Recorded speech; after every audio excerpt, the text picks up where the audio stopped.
नमो वज्रायणं नमो लोये संवत्सानं ईशो पञ्चनमुक्कारो सब्बपावपणासनं मङ्गलानं च सम्मेसिं पढमङ्गहवै मङ्गलम् मङ्गलं भगवान् वीरो मङ्गलं गौतमप्रभु मङ्गलं स्थूलिभद्राद्या जैनधर्मोऽस्तु मङ्गलम् सर्वारिष्टप्रणाशाय सर्वाभीष्टार्थदायिने सर्वलब्धिनिधानाय श्रीगौतमस्वामिने नमः।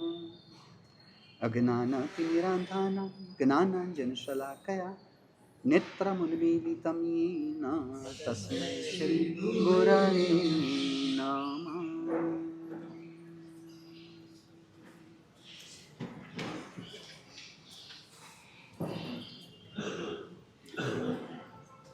आत्मा को आत्मा छोड़ जो भी शब्द से हम पहचानेंगे वह आत्मा ने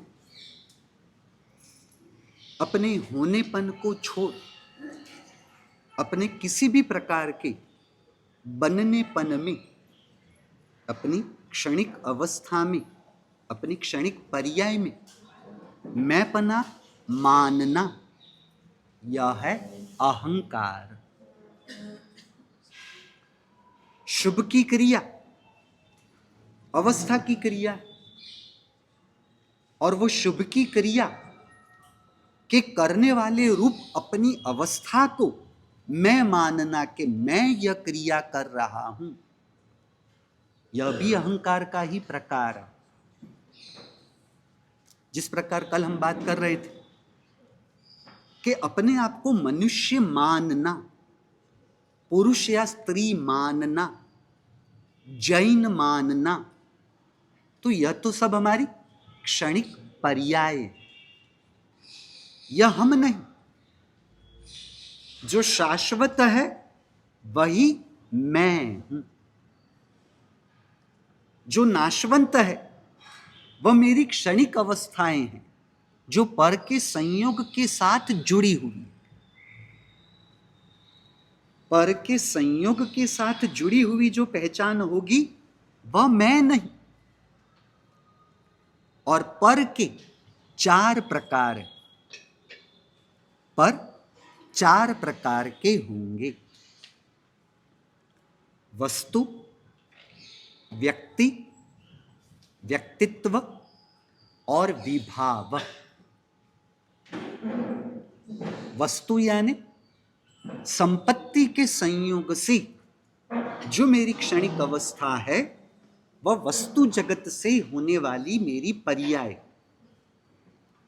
संपत्ति के संयोग से मेरी क्षणिक पर्याय श्रीमंत की हुई, किसी डिग्री के संयोग से डिग्रीफाइड इंसान के रूप में मेरी जो अवस्था हुई वह मेरी क्षणिक अवस्था है। शरीर के संयोग से मनुष्य कहो, साधुता के आचार से साधु हुआ, तो वस्तु के संयोग से यानी जड़ जगत की बात है, जड़ के संयोग से होने वाली, वस्तु जगत के संयोग से होने वाली क्षणिक पर्याय, यह एक प्रकार की पहली पर्याय हो। दूसरे नंबर में पर का हमने चार विभाग किया, वस्तु, व्यक्ति, यानी अन्य व्यक्तियों के संयोग से होने वाली हमारी जो क्षणिक पर्याय है वह भी मैं नहीं। यानी माता पिता के संयोग से मेरी क्षणिक अवस्था पुत्र की होगी, पुत्री की होगी, समझ रहे? भाई या बहन के संयोग से उस नाते मैं भाई होता हूं। पत्नी के संबंध से, संयोग से या पति के संयोग से हमारी आपकी क्षणिक अवस्था पति या पत्नी की हुई। संतान के संयोग से जो क्षणिक अवस्था हुई वह होगी माता या पिता के रूप में। आपके हाथ नीचे कर्मचारी है, उनके संयोग से यानी व्यक्तियों के संयोग से आपकी सेठ के रूप में जो अवस्था हुई वह व्यक्ति के संयोग से होने वाली दूसरे प्रकार की पर्याय। बराबर है? तीसरे नंबर में आता है व्यक्तित्व। वस्तु जगत व्यक्ति जगत, व्यक्तित्व जगत। तो हमारा जो व्यक्तित्व बना, उस व्यक्तित्व में मैंने मैंपना किया। हालांकि यह व्यक्तित्व वस्तु के संयोग से, व्यक्ति के संयोग से ही है, परंतु व्यक्तित्व जगत वह उससे भी सूक्ष्म जगत है, क्योंकि वस्तुओं से अपनापन मिटाना सरल है, वस्तुओं का त्याग करना, वस्तुओं के प्रति वैराग्य रखना वह सरल है। क्योंकि आप समझ रहे हो, आप अपने आप को पैसों से अलग देख रहे हो, इसलिए उस पैसों से अपने आप को अलग स्वीकारना, मानना वह सरल है। शरीर जब माता के गर्भ में आए तब यह शरीर का संयोग हुआ, मृत्यु के समय यह शरीर का वियोग हो जाएगा। शरीर और शरीर के रूप, रंग और आकार निरंतर परिवर्तनशील है, तो उस शरीर से तो मैं भिन्न हूं, उससे अपने आप को भिन्न समझना, स्वीकारना, मानना सरल है। परंतु व्यक्तियों से अपने आप को अलग स्वीकारना वह उससे भी कठिन है, क्योंकि वस्तु में अपनापन जितना गहरा नहीं है, उससे ज्यादा गहरा व्यक्तियों के साथ के संबंध में है। मेरी संतान, मेरी पत्नी, समझ रहे, मेरे पति, मेरा बेटा, मेरा भाई, तो व्यक्तियों में वो भीतर से हमारा जुड़ाव है, भीतर से हम जुड़े हुए हैं।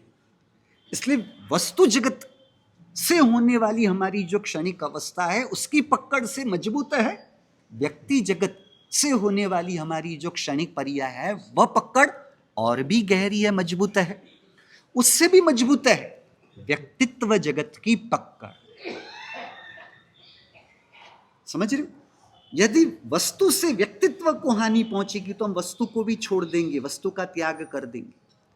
व्यक्ति से यदि हमारे व्यक्तित्व को परेशानी पहुंचती हो, तकलीफ पहुंचती हो, हम उस व्यक्ति को भी छोड़ने के लिए तैयार हो जाएंगे, क्योंकि व्यक्तित्व से जो अहंकार की पकड़ है वह सबसे मजबूत पकड़ है। इसलिए व्यक्तित्व जगत से अपने आप को अलग स्वीकारना वह सबसे कठिन होता है। समझ रहे हो? क्योंकि हमारी पूरी जीवन यात्रा इस व्यक्तित्व के विकास के लिए ही तो है। मैं डॉक्टर बनना चाहता हूं, समझ रहे? मैं तपस्वी बनना चाहता हूं, मैं प्रवचनकार बनना चाहता हूं। ये व्यक्तित्व से ही हमने अपने आप को माना है। व्यक्तित्व है तो हम हैं, व्यक्तित्व नहीं तो हम नहीं। इसलिए वो अहंकार वह हमारे लिए पूरा जगत है। हमने अहंकार को ही अपना पूरा जगत मान रखा है ना, और वह अहंकार की बुनियाद वह व्यक्तित्व की पकड़ के साथ जुड़ी हुई है। आप खुद में ही देख लो, खुद में ही देख लो। पैसों का लोभ वह छोड़ना आसान है या मान को छोड़ना वह आसान है? पैसों को छोड़ते हो मान के लिए, या मान न मिले तो? मान न मिले तो पैसे को भी छोड़ने को तैयार हो जाते हो, क्योंकि मान से ही तो मानव का निर्माण हुआ है ना, और हम तो मानव रहना चाहते हैं, बराबर। महावीर परमात्मा का आलंबन पाने के पश्चात भी हम मानव में से महामानव बनने की यात्रा में थोड़ी ना आगे बढ़ना चाहते हैं। पकड़ में आ रही है, सामने वाले ने कुछ कहा, मैं ऐसा उत्तर दे दूं कि वह मेरे व्यक्तित्व से, वह मेरे शब्दों से प्रभावित हो जाए। हम हर प्रयास करते हैं अपने व्यक्तित्व से दूसरों को प्रभावित करने के लिए ही। हमारी सभी कोशिश व्यक्तित्व से दूसरों को प्रभावित करने की है। बुजुर्ग जी, काका यहाँ बैठोगे तो पीछे कोई नहीं बैठ पाए, यहाँ पर दूसरी जगह नहीं है, वरना यहाँ पर बैठ जाते तो कोई दिक्कत नहीं है। हमारी कोशिश दूसरों को अपने व्यक्तित्व से प्रभावित करने की ही होती है। कपड़े खरीदने जाते हो तो कपड़े खरीदने में इतना समय क्यों लगा? कपड़े पसंद करने में समय ज्यादा क्यों लगाया आपने? क्योंकि आप केवल कपड़ा खरीदने के लिए नहीं जाते, आपको शरीर ढकने का उद्देश्य मुख्य रूप से नहीं है। आप वो वस्त्र खरीदना चाहते हो जिस वस्त्र से सर्वाधिक राग का पोषण हो, और दूसरे नंबर में हम वह कपड़ा पसंद करना चाहेंगे जिससे हमारा अहंकार सर्वाधिक मजबूत बने। कुछ बात समझ में आ रही है? क्योंकि हमने राग से ही सुख माना, इसलिए हमारी कोशिश राग का पोषण करने के लिए ही होती है। हमें खाना खाने में इतनी दिलचस्पी नहीं है, हमें खाना खाने में इतना रस नहीं है, उससे अधिक रस है जो खाना हमें पसंद हो, पसंदगी का खाना खाने की हमें ज्यादा चाह है। आप समझ रहे? जो खाना हमारे राग का पोषण सर्वाधिक करे, हम वह खाना पसंद करते हैं। रोज बरोज के दैनिक कार्यक्रम में हमें पता नहीं चलता कि हम राग का पोषण हो वैसा ही भोजन करना चाहते हैं। वो तब पता नहीं चलता, वो पता कब चलता है? जब राग को चोट पहुंचे, ऐसा भोजन आए, तुरंत ही हम अपना प्रतिभाव दिखाते हैं, हम रिएक्शन दिखाते हैं, आज ये बराबर नहीं बना। समझ रहे? अब आप मुझे बताओ मनोज जी, दाल में नमक कम हो और दाल में नमक बराबर हो, अंदर जाने के बाद शरीर को वो नमक वाली दाल ज्यादा शक्ति देगी या बिना नमक की दाल वह ज्यादा शक्ति देगी?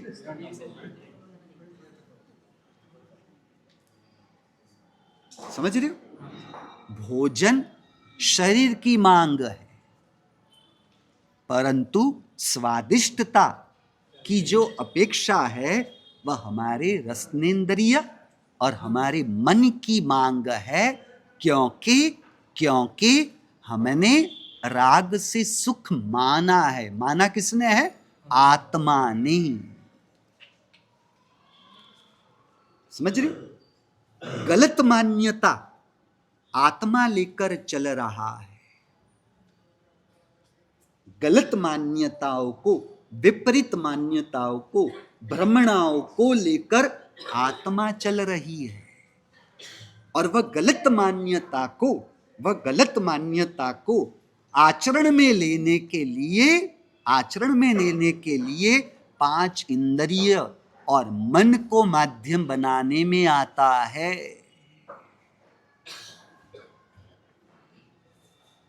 बात समझ रहे हो? अब इसे भी थोड़ा अलग करें। कई दिनों से कई लोगों के मन में प्रश्न चल रहा है कि महाराज सिर्फ शरीर से आत्मा को अलग समझ पाते। 5 इंद्रियां, कान, आंख, नाक, जबान और चमड़ी, इन 5 इंद्रियां, 5 सेंसेस से हम अपनी आत्मा को अलग मान सकते हैं।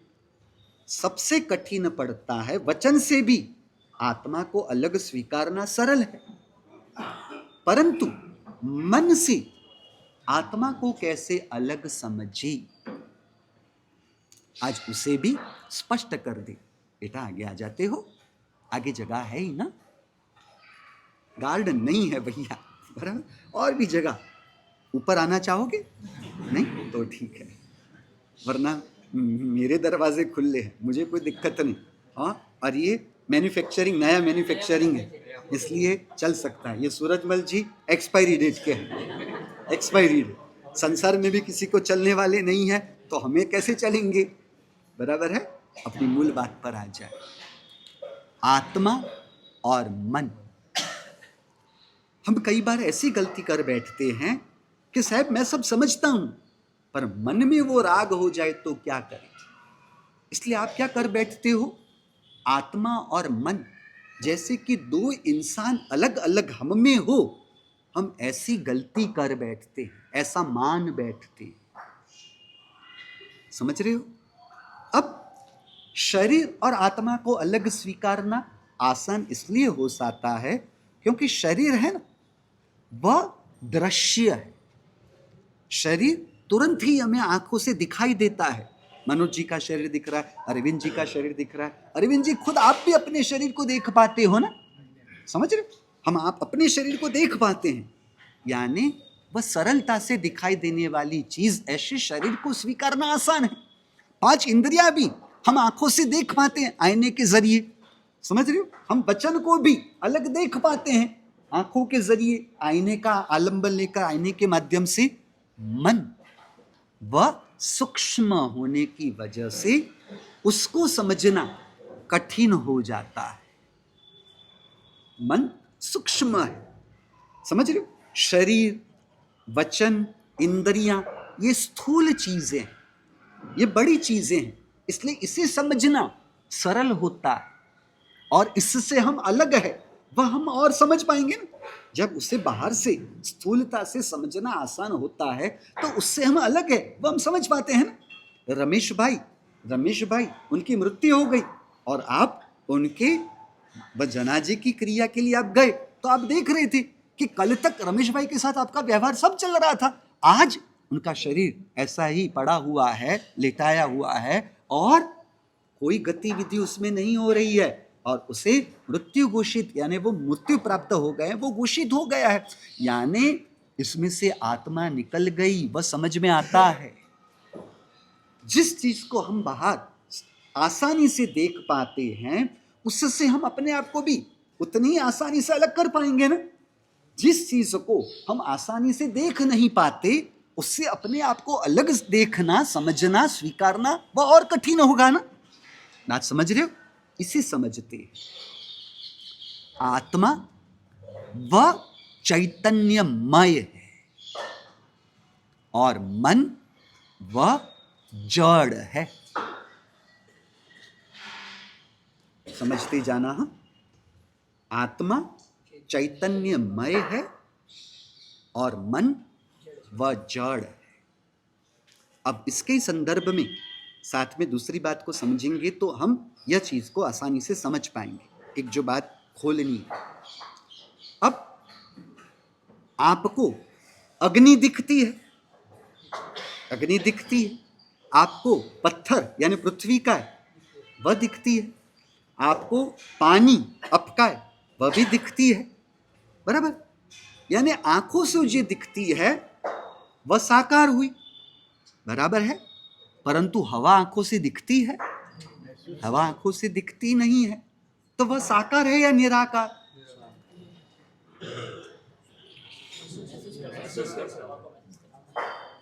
तो इसे समझते, कान, आंख, नाक, जबान यानी जिह्वा और चमड़ी, 5 इंद्रियां हैं, 5 सेंसेस।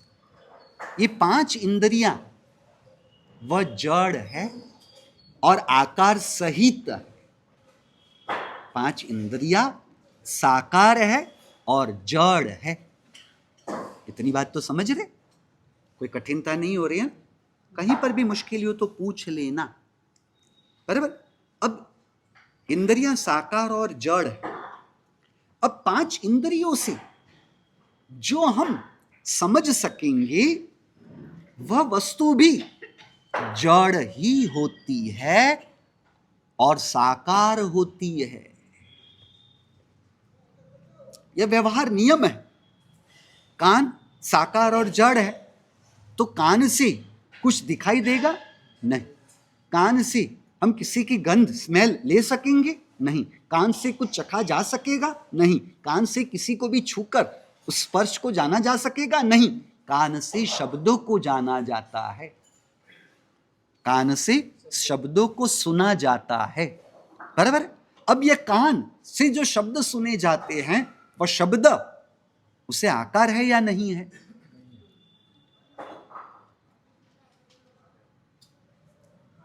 शब्दों को आकार है या नहीं है? है? आकार है भी है, नहीं भी है। इससे पता चलता है कि इन लोगों का जीव विचार और नव तत्व का अभ्यास हुआ नहीं है। समझ रहे हो? और बेचारे साध्वी जी महाराज साहब के पास बताते हैं, महाराज साहब जीव विचार हमारा हो गया है। समझ रहे हो? जीव विचार क्या कहते हैं? शब्द प्रयोग बहुत अच्छा है। जीव विचार हो गए, यानी होके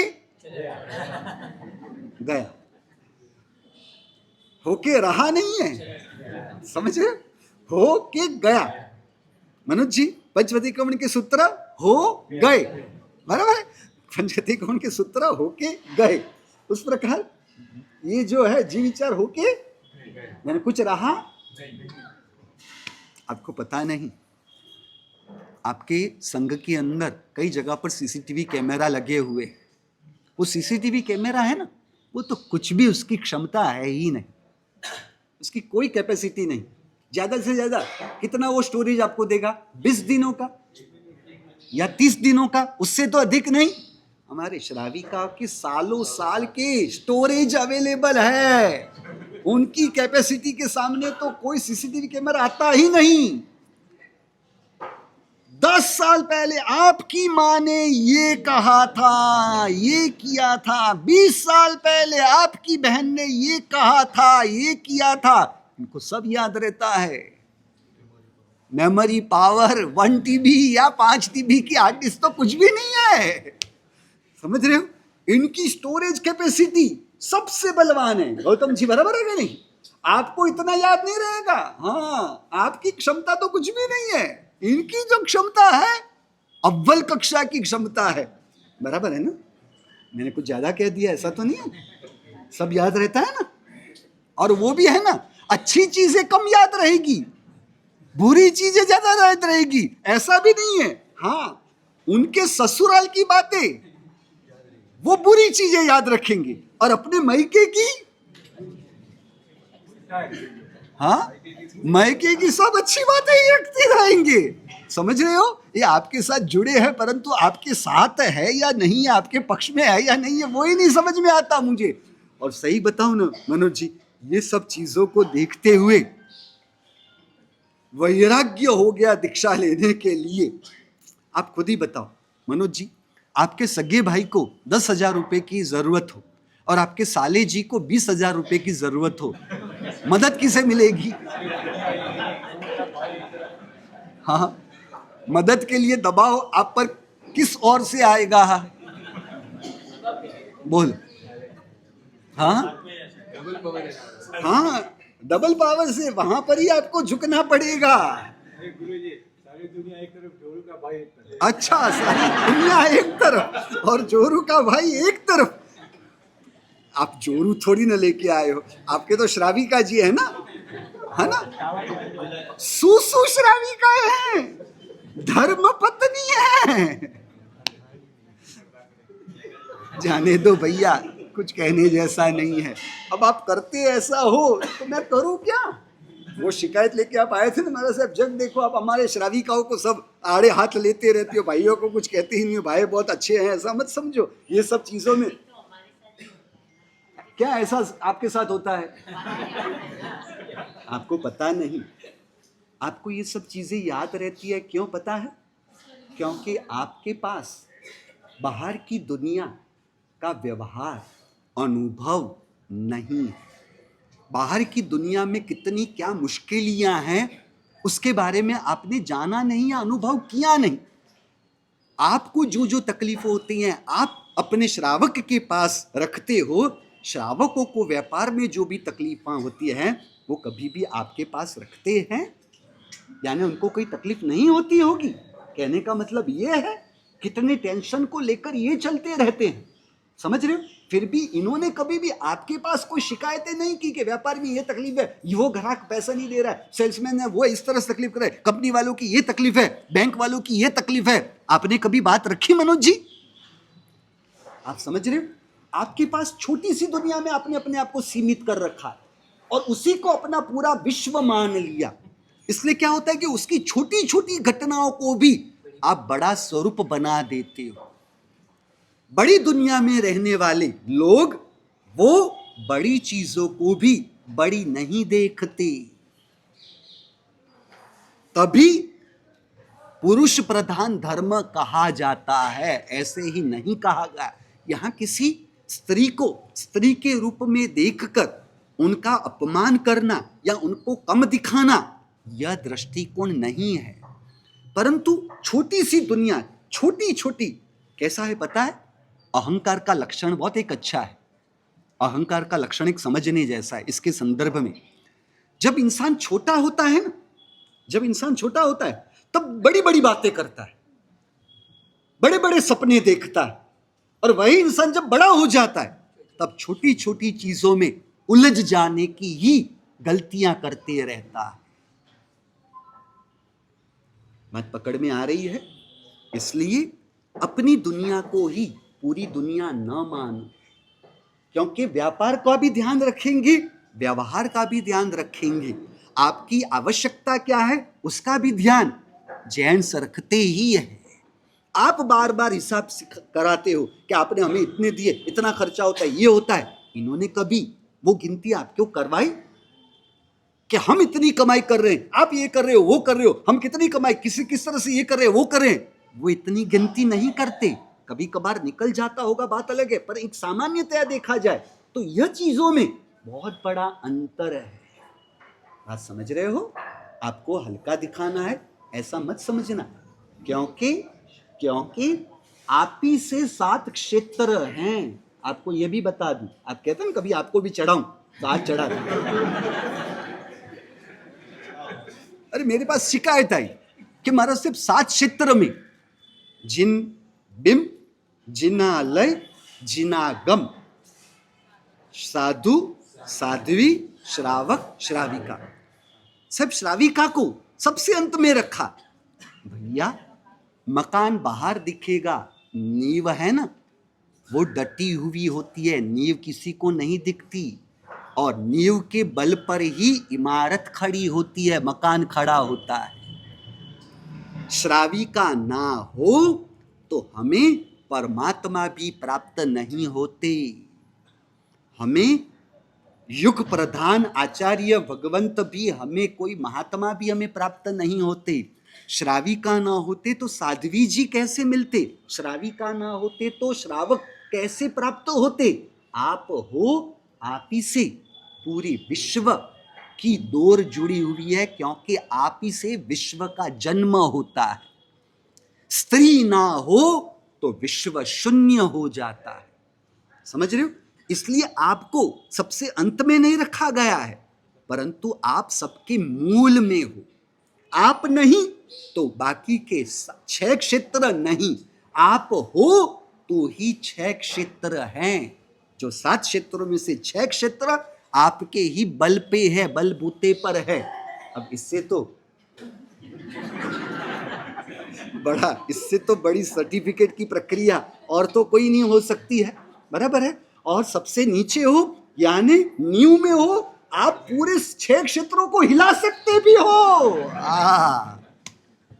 क्यों मनोज जी, बात गलत है? नींव हिली पूरा मकान हिल जाएगा, बराबर है। मैं सब करता रहूंगा, हाँ कुछ बाकी नहीं रखूंगा, बराबर है। अरे सबसे बड़ी बात इनकी कहूं, सबसे बड़ी चीज, दीक्षा ली तब बहन महाराज, बा महाराज उन्होंने दीक्षा नहीं ली थी। हमारी दीक्षा के बाद उनकी दीक्षा हुई। हमारी दीक्षा में जो भाव से बल देने वाला कोई तत्व हो ना, मनोज जी, आप उनके पति हो, आप उनके पुत्र हो, आप उनके पिता हो, आप उनके भाई हो, समझे?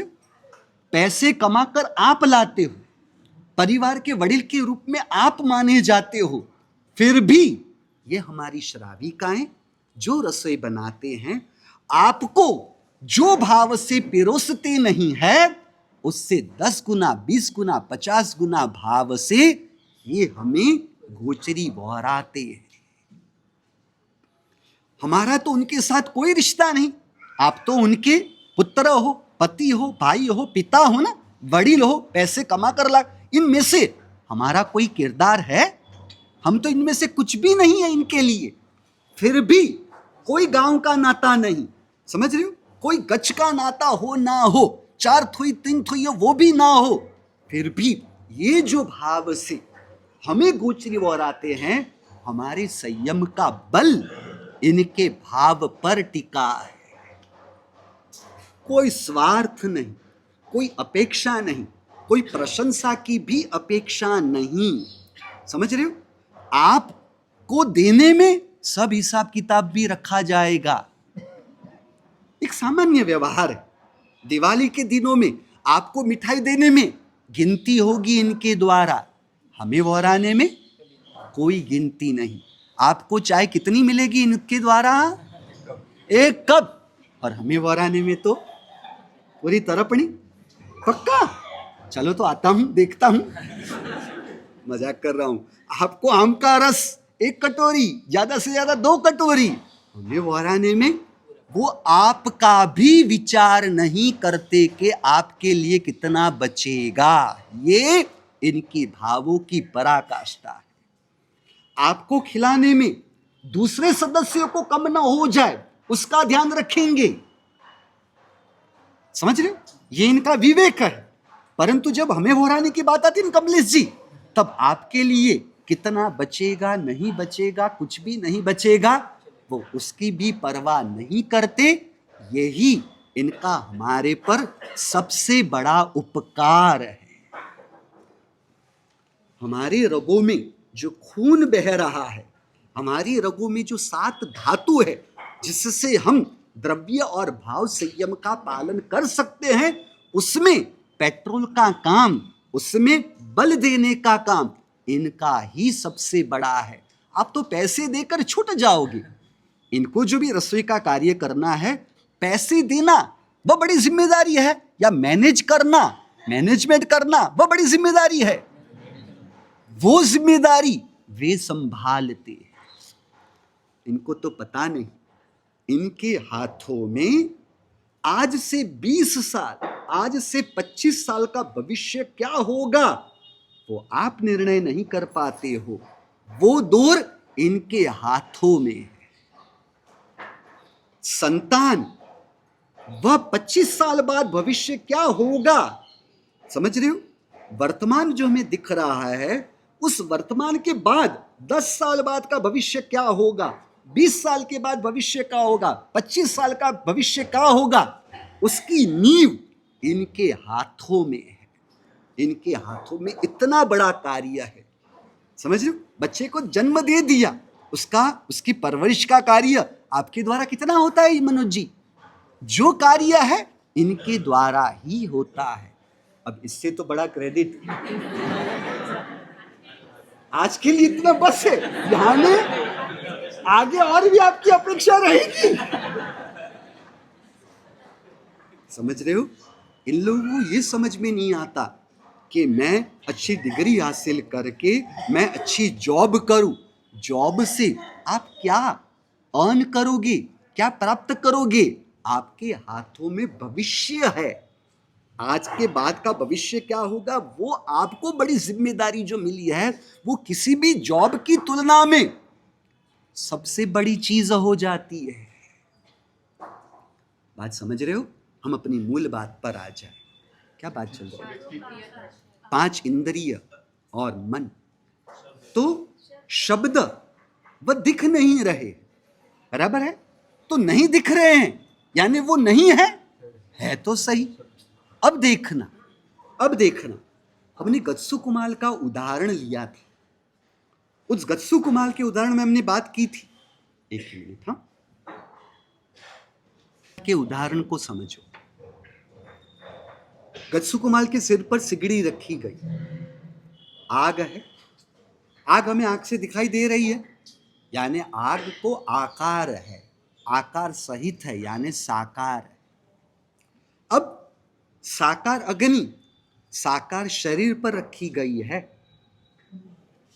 साकार अग्नि साकार शरीर पर रखी गई है, सिर पर, यानी शरीर पर भी हम कह सकते हैं, सिर के बजाय हम शरीर शब्द का प्रयोग कर सकते हैं। अब गत्सु कुमाल के भावों को समझो, जो जल रहा है वह मैं नहीं, मेरा नहीं, क्योंकि मैं और मेरा जल नहीं सकता। क्यों? क्योंकि मैं और मेरा निराकार हूं और मेरा जो है वह सभी निराकार है। अग्नि साकार, साकार अग्नि साकार शरीर को ही जला सकती है। साकार अग्नि निराकार आत्मा का कुछ भी बिगाड़ नहीं सकती। आपके शब्दों में उदाहरण दिया जाए तो किसी तलवार से किसी इंसान के सर को काटा जा सकता है, हाथ पांव को काटा जा सकता है। अब वही तलवार क्या मच्छरों के लिए काम लगेगी? मच्छरों के लिए काम नहीं लगेगी। समझे? वही तलवार कोई बदबू आ रही है तो बदबू को काटने के लिए काम लगेगी? बदबू को काटने के लिए काम नहीं लगेगी। क्यों? क्योंकि मच्छर वह सूक्ष्म है और तलवार वह स्थूल है। स्थूल चीज स्थूल शरीर पर अपना प्रभाव, यानी स्थूल तलवार स्थूल शरीर पर अपना प्रभाव बता सकती है। स्थूल तलवार सूक्ष्म मच्छर पर अपना प्रभाव नहीं दिखा सकती। समझ रहे हो? वहां तो उदाहरण में कहीं ना कहीं किसी भी प्रकार की कमियां मिलेगी। यहां की बात ये उदाहरण से साकार अग्नि साकार शरीर को जला सकती है। साकार अग्नि निराकार आत्मा का कुछ भी बिगाड़ नहीं सकती। मैं निराकार हूं, आत्मा निराकार है, तो आत्मा के सर्व गुण वह भी निराकार है। सरलता आकार है, समता आकार है, वह सभी निराकार है। इसलिए साकार अग्नि निराकार आत्मा पे अपना कोई प्रभाव नहीं दिखा सकती। साकार अग्नि साकार शरीर पर ही अपना प्रभाव दिखा सकती है। उसी प्रकार यदि शब्द हम साकार नहीं समझेंगे तो किसी के कान में जोर से शब्द प्रयोग करने पर कान के पर्दे कैसे फट गए? समझ रहे हो? मनोज जी, आपके पास पेन है, मुझे दोगे? आप दे सकोगे? साकार में लेन देन हो सकती है, साकार में आना जाना हो सकता है। निराकार में मनोज जी आप में नम्रता है, मुझे दोगे थोड़ी? अरविंद जी आप में सरलता है, मुझे दोगे थोड़ी? समझ रहे हो? नरपत जी आप में समता है तो मुझे थोड़ी दोगे? निराकार में लेन देन या आना जाना नहीं। शब्द साकार ना हो तो आप यहां मोबाइल पर जो शब्द बोलते हो हजारों किलोमीटर दूर वह शब्द वहां पहुंचे कैसे?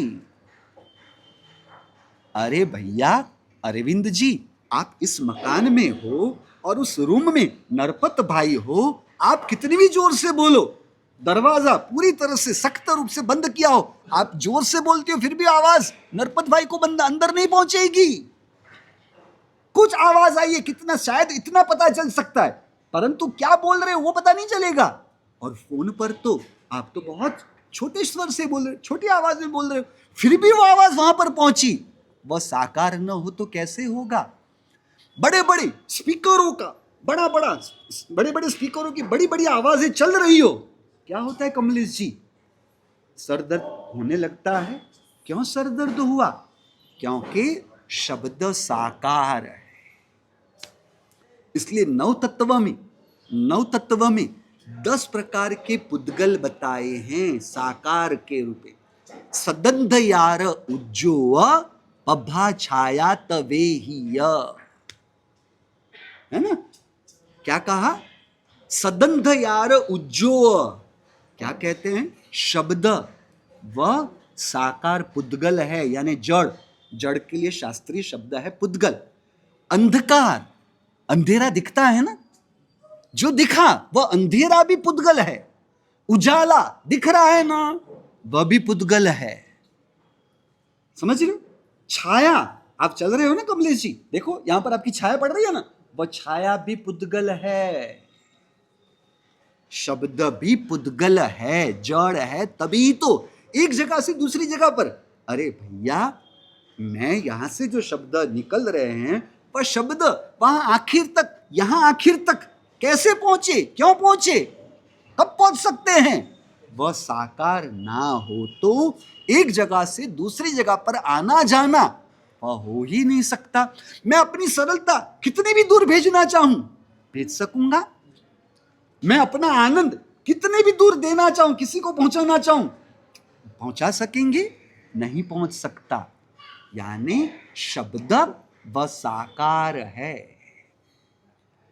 इससे हमें यह निर्णय प्राप्त होता है कि इंद्रिय साकार, तो साकार इंद्रियों से जो जाना जाता है वह साकार ही होता है। समझना, आंख साकार है, जड़ है, उससे जो दिखाई देगा, दीवार दिखाई दे रही है, वह दरवाजा दिखाई दे रहा है, वह फ्लेक्स दिखाई दे रहा है, ये स्टैंड दिखाई दे रहा है, आपका शरीर दिखाई दे रहा है, आपके शरीर पर रहे हुए कपड़े दिखाई दे रहे हैं, आपके गले में जो हार है वह दिखाई दे रहा है। यानी आंख साकार है, उससे जो जाना जाता है, उससे जो दिखाई देता है वह भी जड़ और साकार ही होता है। नाक साकार है, नाक साकार है। क्या हुआ नरपत जी? चौके में हलवा बन रहा है और आप हॉल में बैठे हो, सुगंध आई। कैसे आई? दरवाजा बंद कर दे तो सुगंध आप तक पहुंचेगी? क्यों आपके वॉशरूम के दरवाजे को बंद किया जाता है, बंद रखते हो आप? बदबू बाहर किसी को भी तकलीफ ना पहुंचे। यानी बदबू एक जगह से दूसरी जगह पर जा सकती है, जा सकती है। सुगंध, मीठी चीज, जो भी हलवा गरम बन रहा था, हलवा घी की जो मीठी और शक्कर भी साथ में जुड़ी है, तो उसकी जो मीठी सुगंध दरवाजा बंद रखे तो आप तक पहुंचेगी अनिल जी? तो नहीं पहुंचेगी। दरवाजा खुला होगा तो आसानी से पहुंचेगी। यानी वह जो गंध के पुद्गल है वह भी साकार और जड़ है। बात समझ में आई? अब ये तो बात दूसरी चल रही है। तो गंध, नाक से जिसे हमने जाना, वह सुगंधी वस्तु, वह भी जड़ और साकार है। जबान साकार और जड़ है। उससे जो भी हम भोजन के द्रव्य लेते हैं, जो निवाला लेते हैं, वह निवाला भी साकार और जड़ ही होता है। इस साकार जिह्वा से, यानी या जबान से जो शब्द भी निकलते हैं, जिह्वा साकार और जड़ है, उससे निकलने वाले शब्द भी साकार और जड़ हुए। यहां बोलने से हमने शब्दों को साकार जाना, समझा, और सुनने से, कान के द्वारा भी हमने उसे साकार के रूप में समझा, जाना। समझ रहे हो? चमड़ी साकार और जड़ है, उससे जो भी छुआ जाएगा वह भी साकार और जड़ ही होता है। कुछ बात समझ में आ रही है? तो हवा, उसे हम साकार इंद्रियों से स्पर्श के द्वारा, उसके छुपन यानी छूने की प्रक्रिया के द्वारा जान पाते हैं। क्या होता है जीतू जी? राजस्थान में अप्रैल महीने में क्या होता है? गर्म लू की हवा बहती है। हवा ही गर्म थी ना, समझ रहे ना? वो गर्मी हवा की थी, समझ रहे? तो वो उसे आपने स्पर्श से जाना। और राजस्थान में ठंडी भी अत्यंत तेज होती है, तो वह हवा भी ठंडी चमड़ी से ही पता चला ना। बात समझ रहे हो? यानी केवल आंखों से जो देखने में आए वही चीज साकार होती है। ऐसी गलतफहमी में मत रहो, ऐसी गलती मत करो। 5 इंद्रिय, साकार इंद्रियों से जो भी पता चलेगा वह सभी चीजें साकार ही होती है। था पढ़ियो? न समझ में आए तो पूछना। 3 प्रश्न है, परंतु उसे कब खोलेंगे पता नहीं। खोलना नहीं है ऐसा नहीं, परंतु जो बात चल रही है उसी के संदर्भ में आगे चल रहे हैं। अब साकार इंद्रियों से जो हमें एहसास में आया, जानने में आया, वह सभी साकार और जड़ होते हैं। इतनी बात समझ में आई? अब थोड़ा और गहराई में जाके समझते हैं, और सूक्ष्मता से समझते हैं। अब जो भी द्रव्य होंगे, उन सभी द्रव्यों को गुण तो होता ही है ना। शक्कर का गुण, शक्कर में गुण है या नहीं है? मिठास का गुण है, मिर्च में तिखास का गुण है, पानी में शीतलता का गुण है, अग्नि में उष्णता यानी गर्मी, गर्म पने का गुण है। यानी हर एक द्रव्य में गुण होते हैं, बराबर है। आत्मा भी एक द्रव्य है, आत्मा के भी गुण है, सरलता, नम्रता, क्षमा, संतोष, समता, प्रेम, आनंद, बराबर है। इतनी बात समझ में आई? तो जड़ द्रव्य उसमें भी गुण है, तो उसके 4 गुण बताए गए हैं, वर्ण, गंध, रस, स्पर्श। वर्ण यानी रंग, यानी कलर, समझ रहे? आत्मा में कोई कलर है? आत्मा को कोई कलर है? नहीं, क्योंकि उसका वर्ण गुण है ही नहीं। वर्ण गुण किसका है? वर्ण यानी रंग, वर्ण यानी कलर, समझ रहे? वर्ण शब्द न समझ में आए तो रंग है, कलर है। तो रंग किसका गुण धर्म है? जड़ का गुण धर्म है। बात समझ रहे हो? जड़ का गुण धर्म है। पकड़ में आई? आत्मा को कोई रंग नहीं। बात समझ में आई? अब वर्ण, दूसरा गुण है गंध, यानी क्या होता है? अशुचि वाली चीजों से दुर्गंध मारते, यानी बदबू आती है उसमें से, और इत्र है उसमें सुगंध आती है। गंध के 2 प्रकार है, दुर्गंध और सुगंध। तो वह भी जड़ को ही होता है। आत्मा सुगंधी है या दुर्गंधी है? गंध गुण ही आत्मा में न होने से आत्मा को नाक के द्वारा नहीं जाना जा सकता, परखा जा सकता। समझ में आ रही है बात? वर्ण, गंध। अब आएगा तीसरा रस। रस यानी किसी न किसी प्रकार का टेस्ट, स्वाद। रस का लोक भोग्य भाषा में अर्थ करें तो स्वाद होना, तो मीठा होना, तीखा होना, नमकीन होना, खट्टा होना, कड़वा होना, ये सब क्या है? अरे रस के ही प्रकार है। जिस प्रकार वर्ण के प्रकार है ना, सफेद है, काला है, हरा है, नीला है, पीला है, गुलाबी है, उसी प्रकार रस के भी प्रकार हैं। समझ रहे हो? अब आत्मा का कौन सा रस है? आत्मा को रस गुण ही नहीं, इसलिए आत्मा का कोई स्वाद ही ना होने की वजह से जबान से आत्मा को हम चख के नहीं जान सकते। इतनी बात समझ में आई? अब चौथी चीज, चौथा गुण बताया स्पर्श, यानी टच। भारी है, हल्का है, खुरदुरा है या स्मूद है, समझ रहे हो? चिपचिपाहट वाला है या रुक्ष है, गर्म है, ठंडा है, ये 8 प्रकार के स्पर्श है। तो स्पर्श किसका होगा? जड़ का गुण धर्म है। आत्मा को छूने से वह कैसा होगा? कोमल होगा या कड़क होगा? स्पर्श गुण आत्मा का है ही नहीं, इसलिए चमड़ी से आत्मा को छू के जाना नहीं जा सकता। यानी जड़ के 4 गुण धर्म है, वर्ण, गंध, रस, स्पर्श, बराबर है। अब स्पर्श गुण को जानने के लिए आंख काम लगेगी अरविंद जी? नहीं। नाक काम लगेगी? नहीं। जबान काम लगेगी? नहीं। चमड़ी के द्वारा स्पर्श गुण को जाना जाएगा। समझे? रस को आंख से जाना जाएगा? नहीं, जबान से ही जाना जाएगा। फिर गंध को आंख के द्वारा या चमड़ी के द्वारा छूकर जाना जा सकेगा? नहीं, वह नाक के द्वारा ही जाना जा सकेगा। और कलर को क्या नाक से जाना जाएगा? आंख बंद कर दो और नाक से या जबान से या छूने से किसी का कलर पता चलेगा? नहीं। यानी वर्ण, गंध, रस, स्पर्श इंद्रियों में बटे हुए हैं। आंख के द्वारा वर्ण जाना जाता है, नाक के द्वारा गंध जाना जाता है, जबान के द्वारा रस जाना जाता है, और चमड़ी स्पर्शनेंद्रिय के द्वारा स्पर्श जाना जाता है। इतनी बात समझ में आई?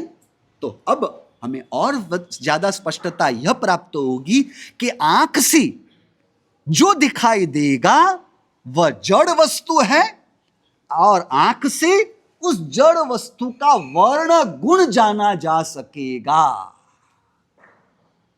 आंख से जो देखा जाएगा वह जड़ होगा, और दूसरे नंबर में जड़ का जो वर्ण यानी रंग, कलर नाम का जो गुण धर्म है, आंख से जड़ यानी साकार द्रव्य और उसके गुण अब स्पष्ट है। साकार वस्तु के वर्ण गंध रस स्पर्श गुण है ना, तो साकार द्रव्य के गुण जो भी हैं उसे साकार गुण कहते हैं। वर्ण गंध रस स्पर्श साकार जड़ द्रव्य के गुण धर्म है ना, तो साकार के गुण धर्मों को साकार गुण धर्म कहेंगे, साकार द्रव्य के गुण धर्मों को साकार गुण धर्म कहेंगे।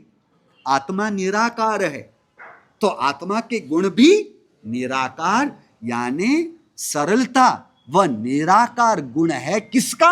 निराकार आत्मा का निराकार गुण होगा। निराकार आत्मा के साकार गुण नहीं हो सकते। साकार गुण किसके होंगे? साकार गुण साकार द्रव्य के साकार यानी साकार जड़ द्रव्य के साकार गुण धर्म होंगे। बराबर है।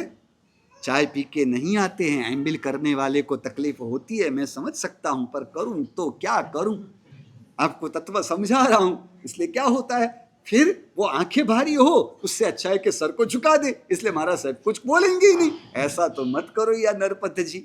बराबर है। आपको कहना हो तो मुझे नरपत जी के नाम से ही कहना पड़ेगा ना।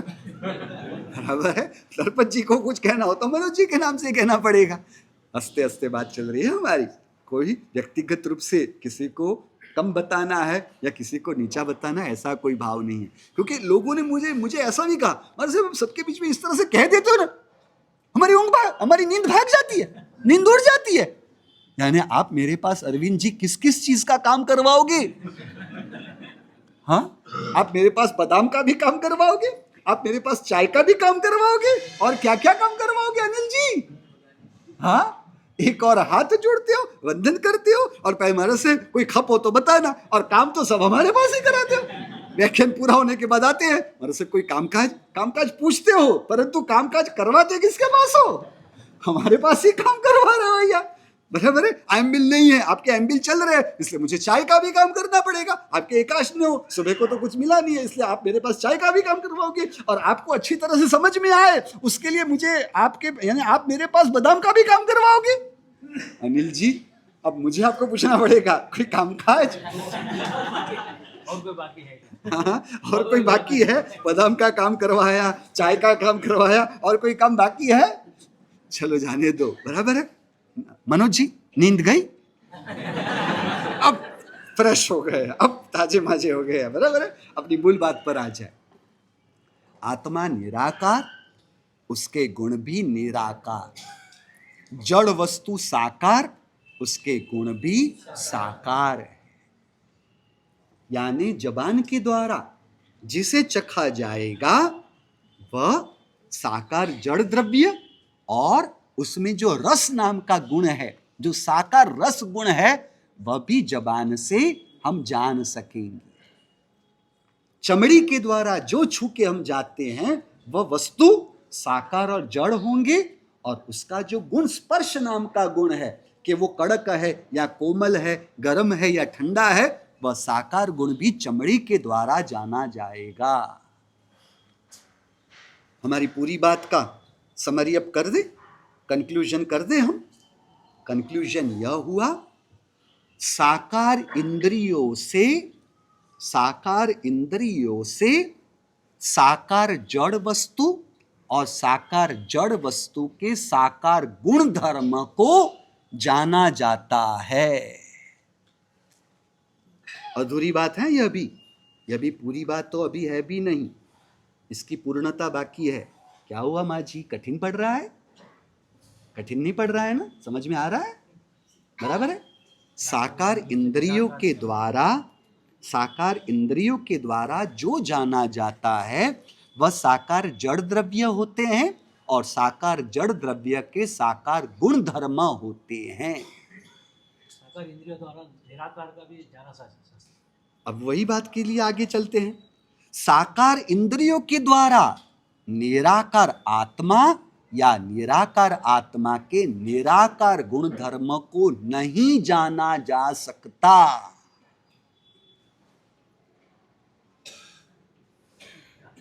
साकार इंद्रियों से निराकार आत्मा या निराकार आत्मा के निराकार गुण धर्मों को नहीं जाना जा सकता।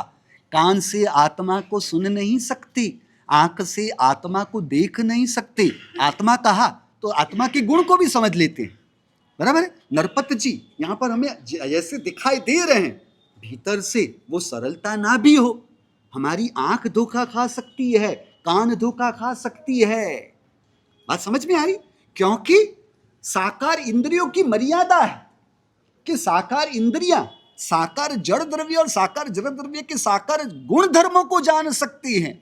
साकार इंद्रियों से निराकार आत्मा या निराकार आत्मा के निराकार गुण धर्मों को नहीं जाना जा सकता। निराकार आत्मा से ही निराकार आत्मा को और निराकार आत्मा के निराकार गुण धर्म को जाना जा सकता है। बात समझ में आई? प्रश्न है तो और सूक्ष्म में जाऊं, और सूक्ष्मता में जाता। समझ में आया? पूछना है कुछ? मन की बात बाकी है। मन के लिए आज तो इसी में हमारा हो जाता है। इतनी बात समझ में आई? अब समझना थोड़ा सूक्ष्म है परंतु बहुत सरल है, समझने में कोई कठिनता नहीं पड़ी। अब कान है ना, वो शब्दों को सुन सकती है परंतु सुने हुए शब्द को कान जान नहीं सकती। कान शब्दों को सुन सकती है परंतु सुने हुए शब्दों को कान जान नहीं सकती। आंख वस्तु को देख सकती है परंतु देखी हुई चीज को जान नहीं सकती।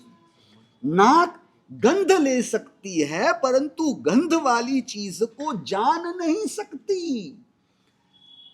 जिह्वा रस को चख सकती है परंतु चखे हुए वस्तु को जान नहीं सकती। चमड़ी वस्तु को छू सकती है परंतु छुई हुई चीज को जान नहीं सकती। जानने का स्वभाव, जानने का सामर्थ्य, जानने का स्वभाव, जानने का सामर्थ्य आत्मा के ज्ञान गुण में ही है। आत्मा के ज्ञान, क्योंकि जानने की प्रक्रिया ज्ञान गुण के द्वारा होती है और ज्ञान गुण इंद्रियों का नहीं हो सकता।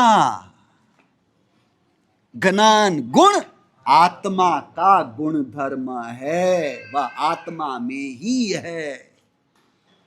समझ रहे हो? मेमोरी कार्ड, उसके अंदर आप वस्तु का संग्रह कर सकते हो, स्टोरेज कर सकते हो, परंतु वो स्टोरेज वाली चीज को वो जान नहीं सकती। गूगल को जो भी प्रश्न पूछे वो बता सकती है परंतु बताई हुई चीजों को वो जान नहीं सकती। और वह वही बता सकती है कि जो उसके अंदर पहले से फीड किया हुआ, उसके अंदर स्टोर किया हुआ होगा, वही प्रश्नों का उत्तर वह दे सकती है।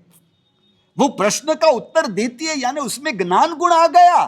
अरे पूछे हुए प्रश्नों को वो गूगल ऐप जान नहीं सकती और दिए हुए उत्तर को भी वो जान नहीं सकती। मोबाइल में 1 TB का स्टोरेज भले ही क्यों संग्रहित करने की क्षमता बन गई हो, परंतु वो 1 TB वाली चीजों को उसने जो संग्रहित किया उसे क्या ज्ञान गुण का फल कहेंगे?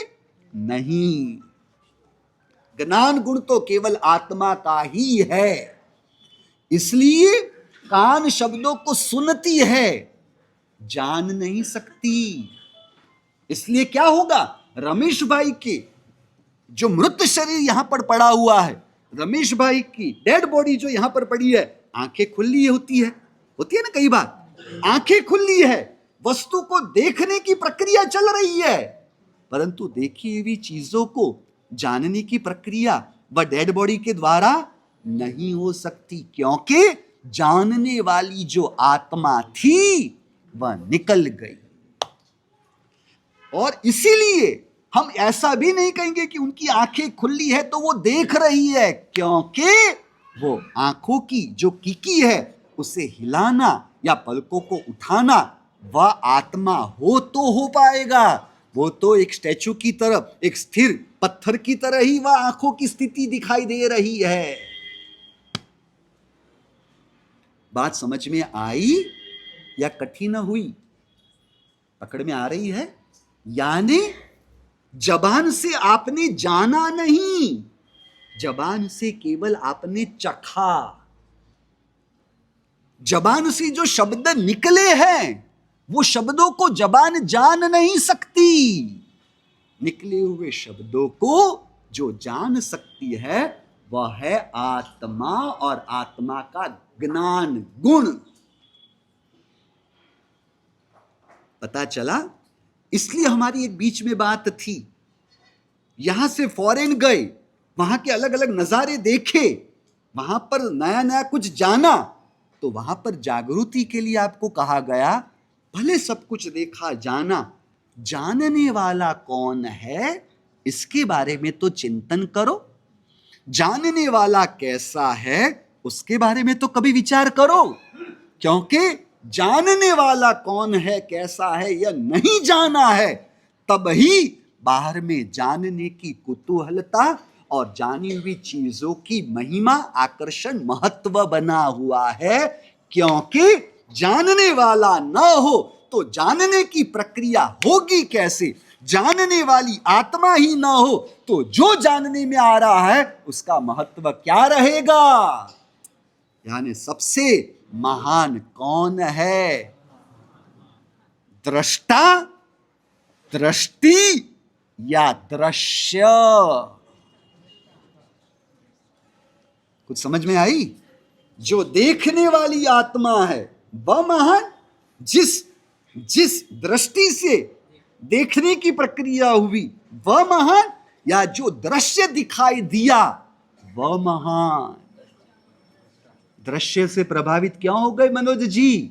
क्योंकि दृष्टा को जाना नहीं, दृष्टा की महिमा जानी नहीं, इसलिए दृष्टा से जो प्रभावित नहीं वही दृश्य से प्रभावित हो गया, क्योंकि उसने उस दृश्य के दृष्टा के बारे में कभी सोचा ही नहीं। बराबर है? अपना समय ऊपर गया।